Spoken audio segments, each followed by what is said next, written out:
The 100 Dresses Part 2. Introduction. This chapter is sequel of 100 Dresses Part 1, in which we read that Wanda Petronsky had to quit the school because she was teased by her classmate Peggy and others for her funny name and appearance. Summary. Mrs. Mason instructed the class to be seated.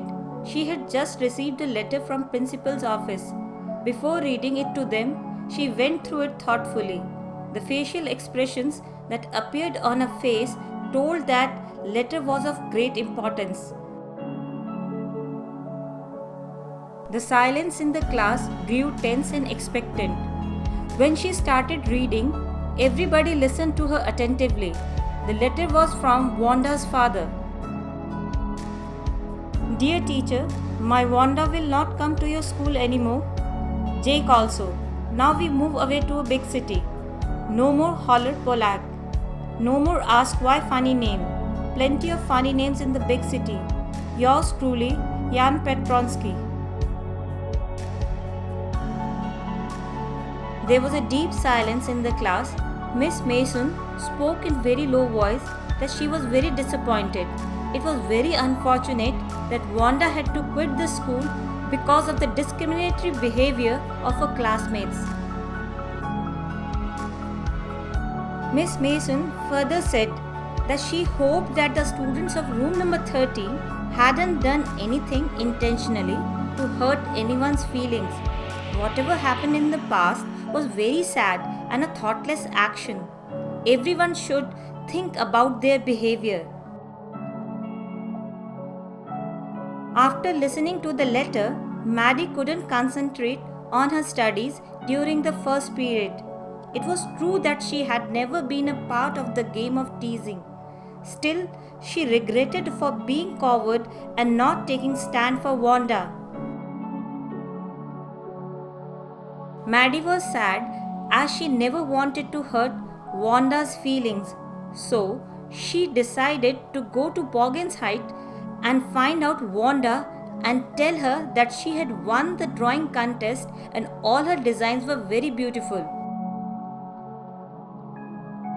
After the school hours, when Maddie met Peggy, she learned that her friend also wanted to meet Wanda and make amends for her behavior. Both of them decided to go and meet Wanda at Boggins Heights. On the way, Peggy said that she had never thought Wanda would take the game of mocking so seriously, as she took her to be dumb.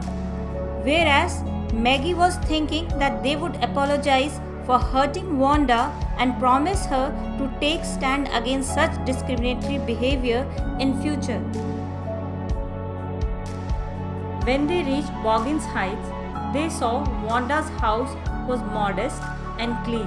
It reminded them of Wanda's unpretentious appearance. Peggy knocked the door, but no one answered because Petronskys had left the Boggins Heights. Both of them felt bad as they were not able to make up for their mistakes. Peggy took it lightly and thought because of her only, Wanda got inspired to draw wonderful designs of the dresses and win the contest. But Maddie was sad on the way back home and she spent sleepless nights thinking about her irresponsible behavior. Maddie took a resolution that she would not remain silent anymore and take a stand if anyone made fun of others, even though she had to lose her best friend.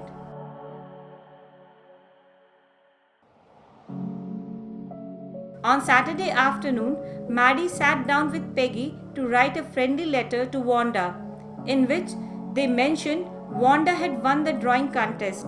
They also asked if she liked her new teacher, new school, and new home.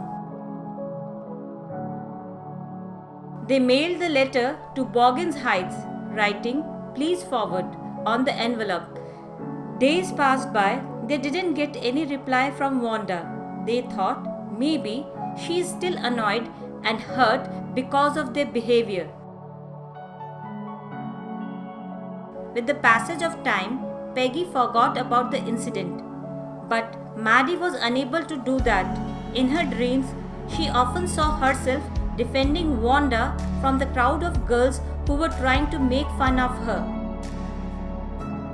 On the last day of the school, before Christmas, their teacher informed that she had received a letter from Wanda. She is happy to know where she lived, and now she would be able to send Wanda her medal. Miss Mason read the letter aloud and the class listened to her attentively. Dear Miss Mason, how are you and room 13? Please tell the girls they can keep those 100 dresses because in my new house I have 100 new ones all lined up in my closet. I would like that girl, Peggy, to have the drawing of the green dress with the red trimming and a friend, Maddie, to have the blue one. For Christmas, I miss that school and my new teacher does not equalize with you. Merry Christmas to you and everybody. Yours truly, Wanda Petronsky.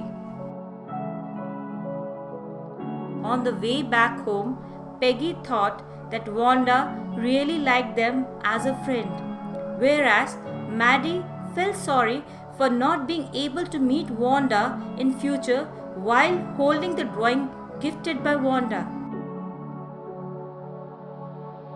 At home, when Maddie looked at the drawing carefully, she was surprised to see that the face on the drawing looked like a face. She ran towards Peggy's house and saw the drawing gifted to her. She exclaimed with joy and said that face on the drawing resembled to Peggy. Seeing her image on the drawing made by Wanda, Peggy was very happy and exclaimed with joy that Wanda really liked them. But Maddie blinked away the tears that came to her eyes, thinking about Wanda and the discriminatory behavior she had to face in the school.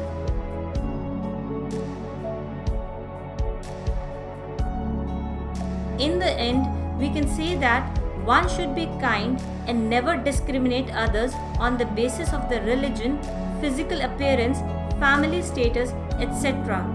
Moral: appearances can be deceptive.